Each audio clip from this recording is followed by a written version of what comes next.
बिस्मिल्लाहिर्रहमानिर्रहीम। पूरी दुनिया में पाकिस्तानी और पाकिस्तान की खुशहाली के लिए उम्मीद सबका ख्वाब देखने वालों को मेरा सलाम। मैं ज़ुबैर शबीर, आप देख रहे हैं जी अपडेट्स। नाज़रीन, बहुत दिन बाद आपकी खिदमत में हाजिर हो गए हैं। दरअसल कुछ निजी मसरूफियात की बिना पे मसरूफ़ तरीन इंसान थे, अलबत्ता अब फिर से हाजिर हो गए हैं और आपके सामने इंशाल्लाह दोबारा से व्लॉग्स का वही सिलसिला जारी रहेगा।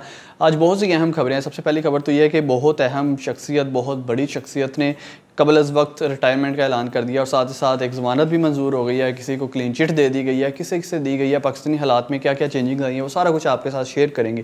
लेकिन उससे पहले आपको बताता चलूँ, अगर आपने अभी तक चैनल को सब्सक्राइब नहीं किया, जल्दी से सब्सक्राइब करें, बेल आइकन पर लाजमी क्लिक करें ताकि आने वाली वीडियो आप तक पहुँच सकें। तो जी स्टार्ट करते हैं। सबसे पहले अहम तरीन शख्सियत कौन सी है? अहम तरीन शख्सियत है जी हमारी इस्टेब्लिशमेंट में से लेफ्टिनेंट जनरल वराइट साहब की बात हो रही है, जो लेफ्टिनेंट जनरल थे। और अमूमी तौर पे लेफ्टिनेंट जनरल जो होते हैं, जो सीनियरिटी बेसिस पे ये वो लोग होते हैं जिन्होंने आगे जाके जनरल बनना होता है। और 2025 के जो होने थे, जो सिलेक्शन होना था, जिन लोगों की लिस्ट थी, 5-6 लोगों की जो लिस्ट दी जाती है, उनमें इनका नाम भी मौजूद था। लेकिन इन्होंने जनरल बनने से पहले रिटायरमेंट का ऐलान क्यों किया है, इस पर बहुत से मौज़ूआत छेड़े हैं। पहले तो हम कर लें डिस्कस, इसकी लिस्ट में कौन कौन है।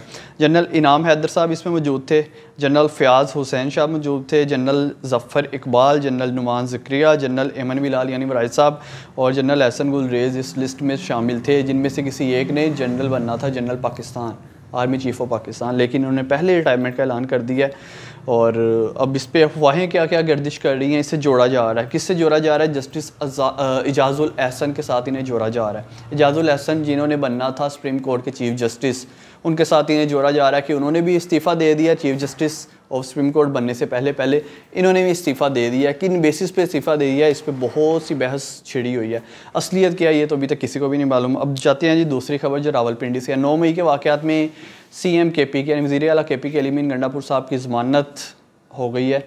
और ज़मानत क्यों? ये ज़मानत बेसिकली उनके जो गिरफ़्तारी के वारंट जारी हुए थे कि इन्हें गिरफ़्तार करके लाया जाए, उसके बाद उन्होंने कहा था हमारी भी तैयारी मुकम्मल है, बाकी सुबह में फिर हम भी पकड़ दकर करेंगे, हमारे पास भी तमाम सियासतदानों के रिकॉर्ड मौजूद हैं, FIR दर्ज है।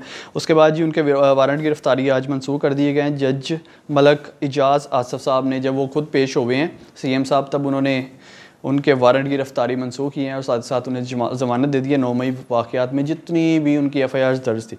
अब जाते हैं FBR की तरफ। पाकिस्तान में जो शहरी जिसे प्रॉपर तरीके से अदलिया इंसाफ राहम नहीं करती, जिसे कानून नहीं मिलता, जिससे रिश्वतखोरी का सामना करना पड़ता है हर मौके पे, वो सेफ़ नहीं है। अब दूसरी तरफ नज़र डालते हैं जी जो बड़े लोग हैं।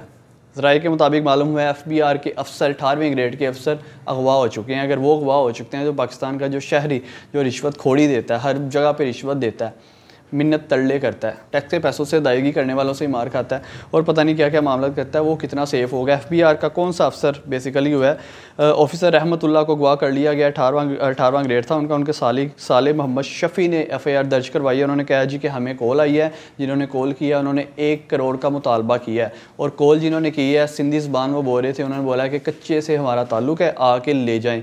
अब अगर इन्हें कच्चे से नहीं लाया जाता तो क्या तासरात होंगे? जो बाकी के अफसरान हैं वो भी शदीद परेशानी का शिकार हुए पड़े हैं और आम शहरी तो बढ़ गया, उसका प्रोग्राम तो बढ़ गया।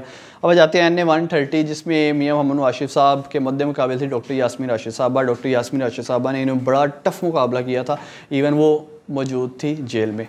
डॉक्टर यास्मीन राशिद साहबा ने इनके जो जीत थी मियां नवाज शरीफ की, उसे चैलेंज कर दिया और लाहौर हाई कोर्ट में से चैलेंज किया गया। और साथ ही साथ उन्होंने मुतालबा किया है कि इनकी कानूनी जो जीत है उसे गैर कानूनी करार दिया जाए। फैज़ाबाद धरना 2017 की इंक्वायरी कमीशन की रिपोर्ट पेश की गई है, जो आज की हमारी आखिरी खबर है, जिसमें जनरल फैज़ हमीद भी शामिल थे। इस रिपोर्ट में कमीशन ने फाइनल रिपोर्ट पेश की है और उसमें उन्होंने ज़ाहरी तौर पर बता दिया है कि जनरल फैज़ इसमें मौजूद नहीं थे, इन्हें क्लीन चिट दी जाती है, इसमें से आज़ाद हैं। इस केस में से फैज़ाबाद धरना जो TLP ने किया था 2017 में, तहरीक लब्बैक पाकिस्तान में, उस धरने में बेसिकली कहा गया है कि जनरल फैज़ हमीद साहब ने अमल किया था PM की जितनी भी बातें थी, जितने उन्होंने उन्हें दिए थे, ऑर्डर्स दिए थे, उन पे अमल किया था। जिस पे शाहिद खान अब्बासी तब के PM थे, उन्होंने खुद कहा हाँ जी मैंने इन्हें ऑर्डर दिए थे, जो इन्होंने किया है वो सारा कुछ मैंने कहा था।